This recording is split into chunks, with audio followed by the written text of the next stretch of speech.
We're living in a time of accelerated change that's evidenced by the increase in catastrophic fire that we're experiencing across California, the flood and extreme water events that we've also received over this last year, and then also the increase in pest infestation. It's a time of really significant change and rapid pace of change. When water's gone and the plants are gone and things are destroyed, you won't be able to replace them. What's money going to do for you? This is a crucial part of just Native philosophy is not thinking of resources, but thinking of relatives. You are part of me, and I am part of you, so we need to do what's best for each other in order to survive.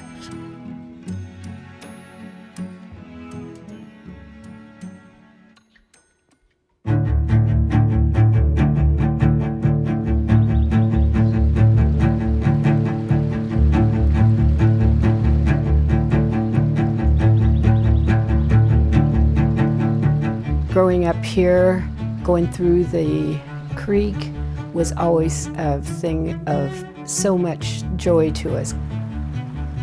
Our medicines grew down there, our food grew down there. We'd eat watercress, we'd eat pine nuts, and we would eat sour berries. The boys would go fishing, and we didn't pollute the creek. Even young as we were, we never did do anything, throw trash in a creek or break bottles or anything like that. It was sacred. And then it got overgrown, and then it got polluted. So those things weren't growing there anymore.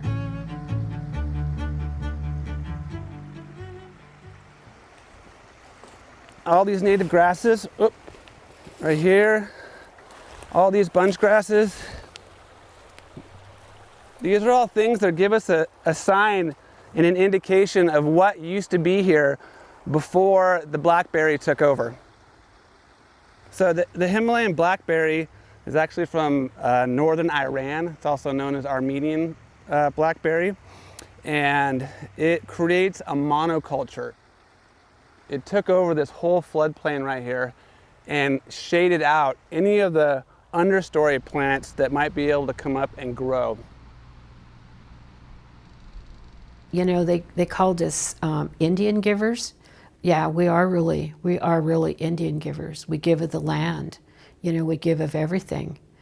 And we don't ask too much back. We just ask for a little respect and a little bit of taking care of what we've given you. And if they're not going to take care of it, and they're going to desecrate it and pollute the waters there, then that makes me angry.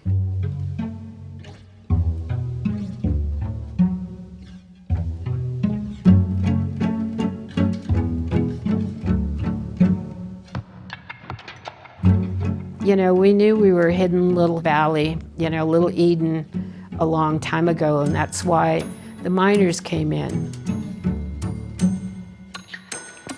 And then they murdered the natives. Before that, the Spanish came in and they rounded them up and they made them slaves. So with trauma, there's been a lot of trauma in our history. I think getting back some of the little peace that we have of working with the plants, the medicines, it heals that wound. We were the first stewards of the land. And that's what I feel like we should still be doing. And we are doing this down here now.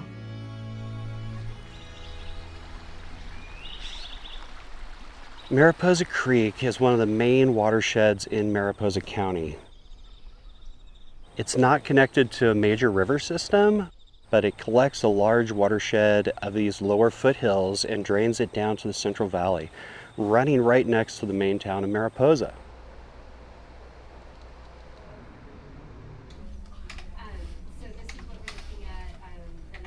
Mariposa County, realizing that it had a vision of a Mariposa Creek Parkway, which is a walkway. It's an active transportation walkway. It's also an economic driver where people can come down from the downtown corridor. They can take a walk. We have the arts park along the Creek Parkway. It's an activated linear park space.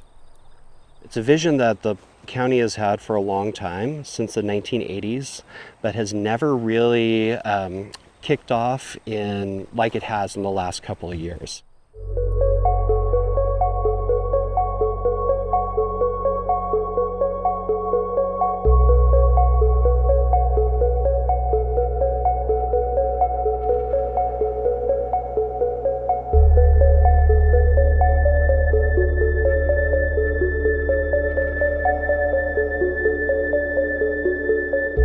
So the Detweiler fire in 2017 gave us a wake-up call when the fire burned right to the edge of town, just north of here along Mariposa Creek. We realized that we needed to have more fire protection around the town area, and we worked with Sierra Foothill Conservancy to acquire several different parcels along the Mariposa Creek Parkway and up the hill to the west side of town. These acquisitions started snowballing activity along the Creek Parkway, and it really starts with the restoration activity of healing the land, allowing people to come back into this landscape, allowing the indigenous stewards of this land to be back in their natural space, and then sharing that with the community as well. So the first step of the project is to remove the invasive species that have really colonized the entire creek space. We just did our first invasive removal, which was targeting the species that is most dominant here and has taken over the landscape, which is the Himalayan blackberry. We then took that vegetation, put it into piles for burning. And just a reminder, everybody sign it. This is what's going to happen is Mark's going to go along and start some piles. Right now we're going to see how well they're going to burn. And then we'll just assign people to tend to those piles. Through the RFFCP grant that we've received through the Sierra Nevada Conservancy, we've been able to build out a project scope that includes both the interest and participation of the land trust, but also the interest and participation of the tribe. Our tribe went through a lot of tragedy that resulted in not the loss of our culture, but it threatened our culture. It threatened our connection with our landscapes. I wish my dog would do this. She's like... You know, it's an opportunity to heal those reciprocal relationships between our people and our plants that we use and that we live on, as well as kind of healing our culture, which is something that was on the brink of extinction as well. There has been an obscene amount of species introduced to California, which it's just had consequences, for better or for worse. And a lot of these species are not the fire-adapted species that our people are used to. One of the interesting things about restoration is we have to ask ourselves, to what degree and what time are we restoring the landscape? There are many species that have naturalized in California over the last several hundred years. With this phase of the restoration on the Mariposa Creek Parkway, we're focused on removing the species that are most aggressive and outcompeting native species. And what's really interesting that we're learning is by removing these invasive species, there's actually still a lot of our native seed bank intact.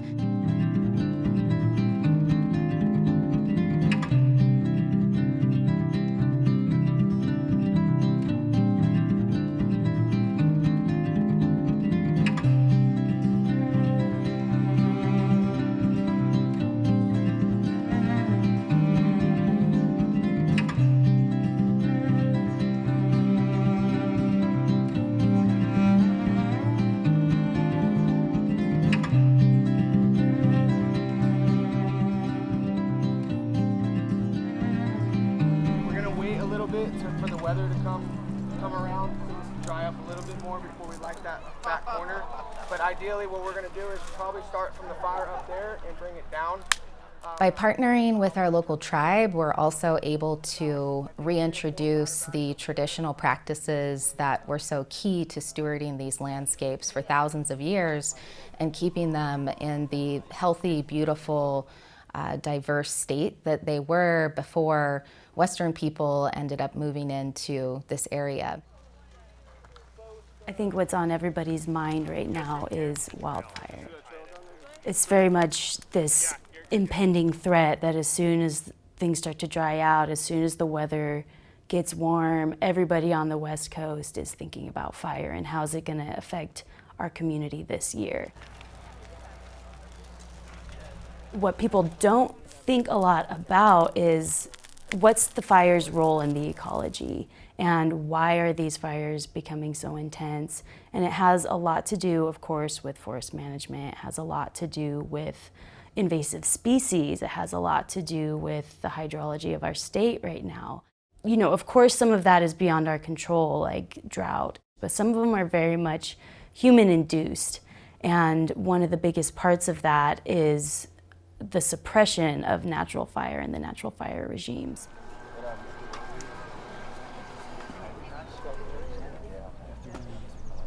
There you go. Nice. It's becoming more and more known that Indigenous folks in California and all over used fire for their own benefit, but also for the benefit of the landscape. Cultural fire has more multifaceted goals and objectives than prescribed fire. Prescribed fire is typically for the purpose of removing vegetation, the purpose of removing fuel load so that we will have less catastrophic fires on an ongoing basis. Cultural fire has goals that return the healing and regenerative powers of fire and its byproducts to the landscape. When our ancestors left Yosemite, they used to set fire to it and burn it off. They probably burned it off like that because it got rid of all the invasive plants, all the bugs and all the things that would come in on horses, whatever.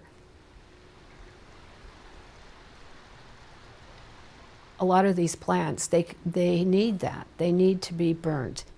Like with the redbud, when you burn them, not a hot fire, but with a fire and you trim them, the next year you have these nice long shoots that come up.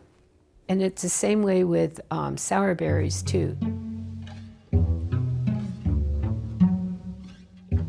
In this project, bringing the cultural burning back has been really crucial. One, because it's just strengthening our community, having intergenerational learning about these ancient techniques.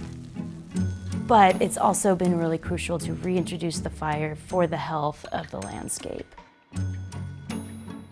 So there is a prescriptive fire process that is pretty well defined in California, but cultural fire is something that we still need to work on. And it's really critical that we work together to make it easier to return cultural fire to California.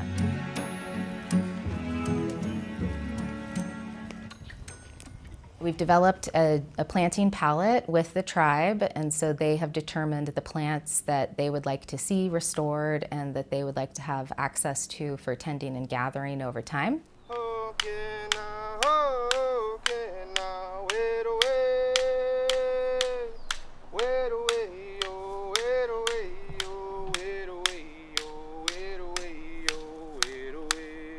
This week we're going to be doing some native plant restoration right here in the creek, as you can see behind me. As a tribal steward, I use a lot of the modern techniques that we use to manage these lands, but I also try to do it with an indigenous perspective and have the traditional culture with it as well. So it's a double-edged sword, you know, trying to use it.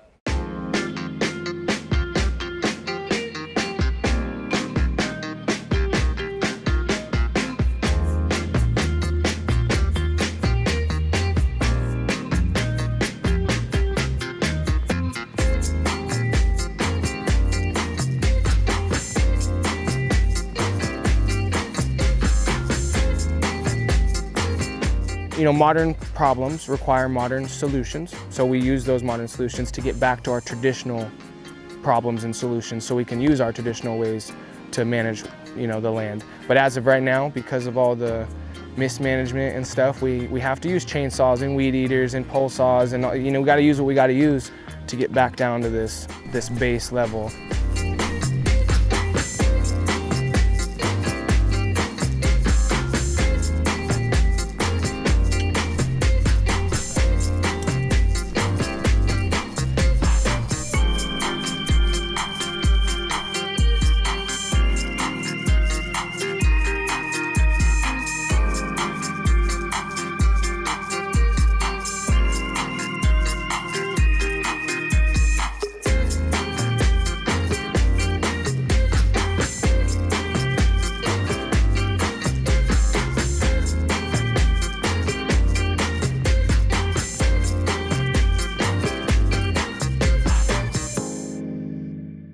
When we start a project like this, what is restoration? How do you decide if you've restored something if you don't have a lot of records of the original condition or baseline condition? So what you do is you measure change against what you want to see. So we did that with vegetation or plants by doing transect surveys. So essentially, if you look at this orange post here, you can see one across all the way. And what we do is every 50 meters, the length of the project, we run a line from one of these to the other that have little dots every 25 inches. And so we go through and we get to a dot and we say, what plant is above us, what plant is touching us, and what plant is below us. All right, Chris, I'm ready when you are. You can start calling them out. All right. I'm gonna call that a blackberry.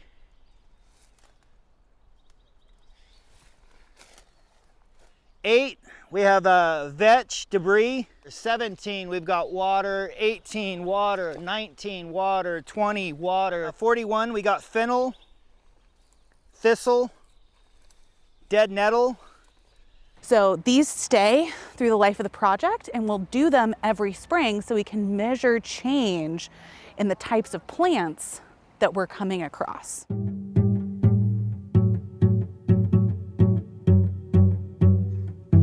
So even just in the short couple years we've been out here, and just the early planting that we've done, we're already seeing natural recruitments that are taking advantage of the areas that we've cleaned out up here.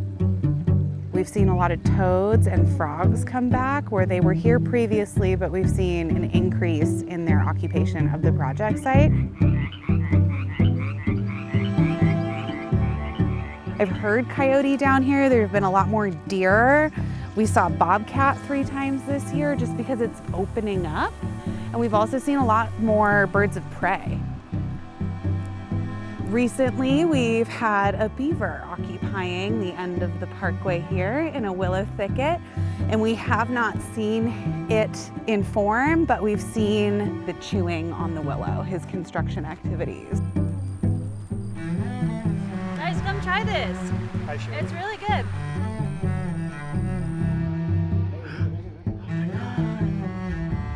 Oh my God, yeah. Hell yeah. Miwuk crew right there, baby. The beaver. This project's really more than the sum of its parts. This is a true keystone project, which means that it's something that everybody can rally around. Put more soil in. And then it builds off of itself. That core Creek Parkway project has been a real catalyst for all sorts of positive community action. People say, what can we do to help out? A lot of times they don't know what they can do, and so this creek restoration is one thing where they can start to build themselves into something and to start doing restoration on this land, to help on all the land, all over, to value it. We call it Mother Earth. She supplies everything for us, our food and medicines, and takes care of the animals. So if we don't take care of her, then she won't take care of us. Oftentimes in land conservation work, we think about the start and end date of a restoration project and really specific deliverables that are going to be met within that time frame. And by working with our Indigenous partners, we're learning about a more holistic and ongoing commitment to the stewardship of these lands that is less linear and it's ongoing. You know, it started as a great idea that this is an area that's really significant to the tribe. We should bring them in and have them help and get their input and see what kind of plants are important to them. And it's really evolved from that to we really are healing reciprocal relationships and elevating our tribal people and elevating the health of our landscapes. We're not here to tear anything down or to redo anything, but we're actually trying to just preserve it, to put it back to the way that it was. It's never going to be completely back to the way it was, but at least let us try to do the things that we can right now, to preserve the things that we can.